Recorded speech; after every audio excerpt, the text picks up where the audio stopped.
بسم اللہ الرحمن الرحیم۔ آج میں آپ کو بتاؤں گا کہ کن چیزوں سے روزہ ٹوٹ جاتا ہے۔ سب سے پہلے کھانے سے یا پینے سے روزہ ٹوٹ جاتا ہے۔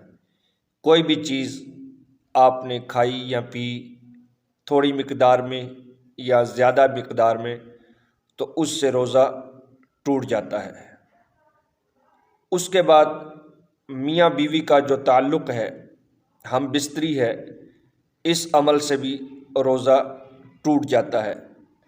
حقہ پینا، سگریٹ، چرٹ، ان چیزوں سے روزہ ٹوٹ جاتا ہے۔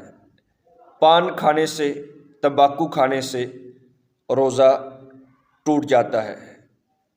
اسی طریقے سے کوئی ایسی چیز جو زبان پر رکھنے سے جو گل مل جائے، جیسے شکر ہے، تو وہ صرف زبان پر ہی رکھ لیں تو اس سے بھی روزہ ٹوٹ جاتا ہے۔ دانتوں کے درمیان میں کوئی چیز رہ گئی ہے، کھانا کھایا ہے، تو اگر وہ چنے کی مقدار ہے اور وہ نگل لی تو اس سے بھی روزہ ٹوٹ جاتا ہے۔ اگر چنے کی مقدار سے کم ہے لیکن منہ سے باہر نکال کے پھر منہ میں ڈالی تو اس سے روزہ ٹوٹ جاتا ہے۔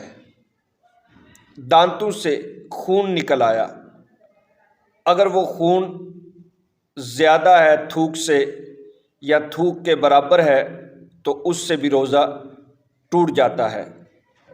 لیکن اگر تھوک سے کم ہے تو اس وقت تک روزہ نہیں ٹوٹتا جب تک حلق میں مزہ محسوس نہ ہو۔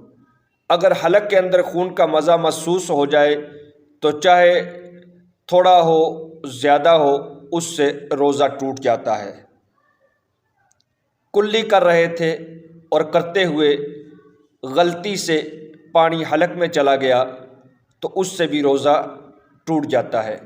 یا ناک میں پانی چڑھا رہے تھے اور غلطی سے دماغ تک پہنچ گیا تو اس سے بھی روزہ ٹوٹ جاتا ہے، لیکن اگر بھول کر ہو جائے تو اس کی معافی ہے۔